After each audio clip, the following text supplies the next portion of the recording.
Hi there. Hope everyone's having a good now. As my teacher said, in Charlie Hayes. I remember he called me up once and he's like, have a great now. That's all there is. And then it seemed like I made a decision like, I'm just going to enjoy. I'm just going to enjoy what is. Because this is crazy what I'm doing.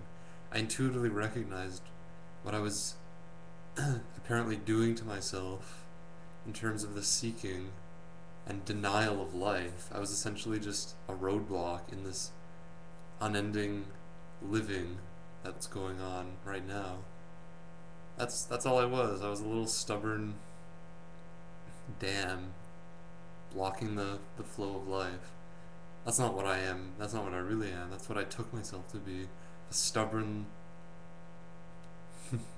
arrogant person, sort of trying to get rid of certain things, grasp onto things, get hits of pleasure, deny pain, and it seems like it'll work. That's the functionality of the seeking, is that it really does seem like it'll work, but we deny that this is the life that we seek already. This is living life as it is right now, and it's happening even if a search is going on. So if we look, you can see that the search is just happening in this life that we are. It's not my life. It's not this ownership notion of me and my separate existence and this other thing called the totality or oneness or whatever. I mean, how simple can it be, right? We've been pretty sure that there is something else. There's something beyond where we are. There's something beyond this. There must be something beyond. I remember waking up as a teenager and it's like, God, there's something more. There must be something more.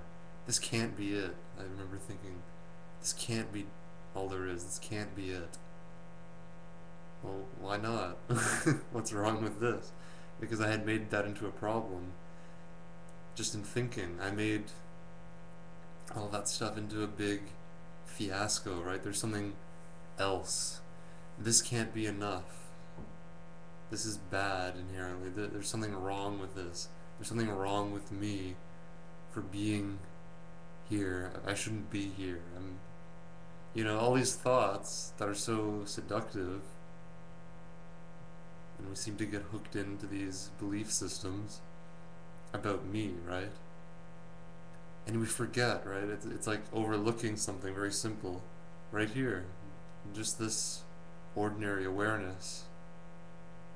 Just the presence of being alive. And that's totally simple. It's just, oh, here. How we can't actually miss it really because it is what's living. It's the actuality of what's alive right now. So there's no way. There's no way to miss this. But what we seem to do is give more credence to these concepts that are also the aliveness happening. So there's no need to struggle against anything. I mean, right now, if I were to say just let everything be as it is, what would that look like? It would just be this. It would just be the same as if I were resisting what is. But of course, that's a misidentification because there isn't actually a self resisting what is.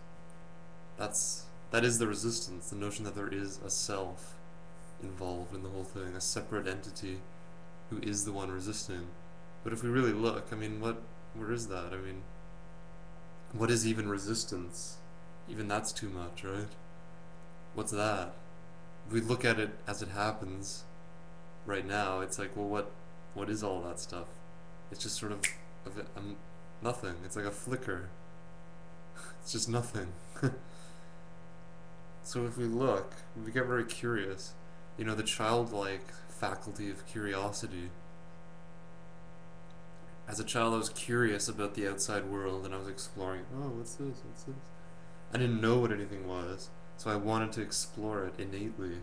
It wasn't as though someone taught me, you should explore the environment or yourself or whatever.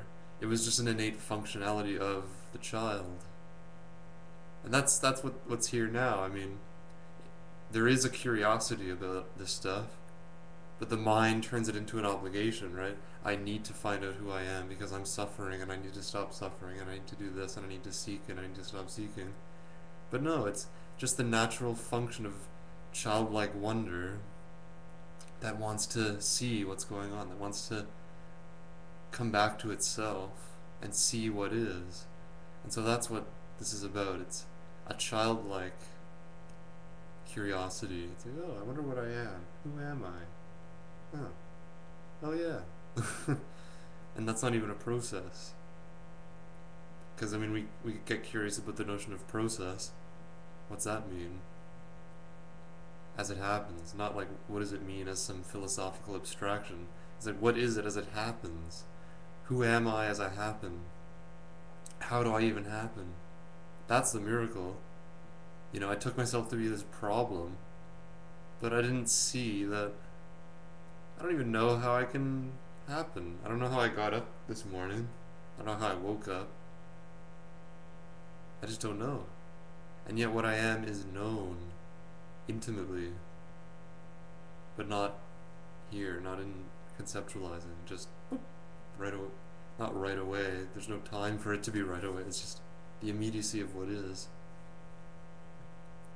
And obviously, Jeff Foster, I remember, I've heard him say a few times that the minute we start talking about this, we're lying in a sense, or we're moving into conceptualizing. And so we don't need to stop talking. We just need to see that none of this stuff is accurate. What we are is the accuracy, is the real deal. But all of this conceptualizing and speaking is far removed. What you are is right here. These words imply something. The moment words come out, they imply by their association with other words. So thinking implies more thinking. The notion of a separate self implies continuity. I was here yesterday, now I'm here today, and tomorrow I'm going to be searching more, and here we go. No. None of that is happening in the way the mind suggests. We have to really just look and see the context for all of that, which is what we are, the space.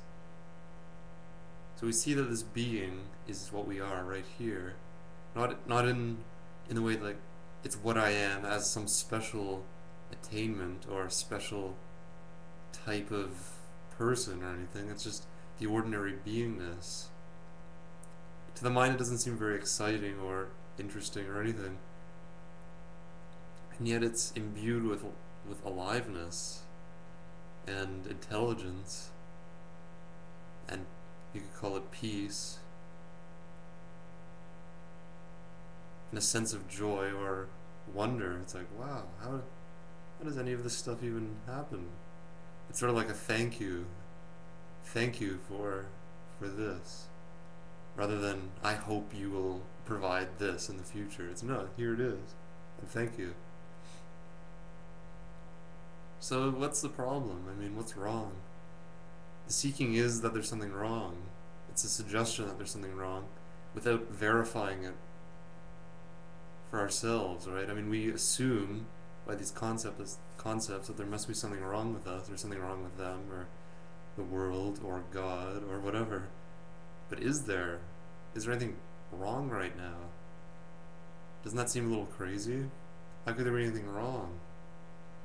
If there's just this, if there's just what's happening, where's there room for a wrongdoer, a wrong person or a bad person? So if we really look and see, that's it. The actuality of looking is it. The actuality of seeing is what we're talking about. Unadorned seeing. So this is useless to what you're not. What you are doesn't need it anyway. So thanks for listening, and you don't need this. But thanks just the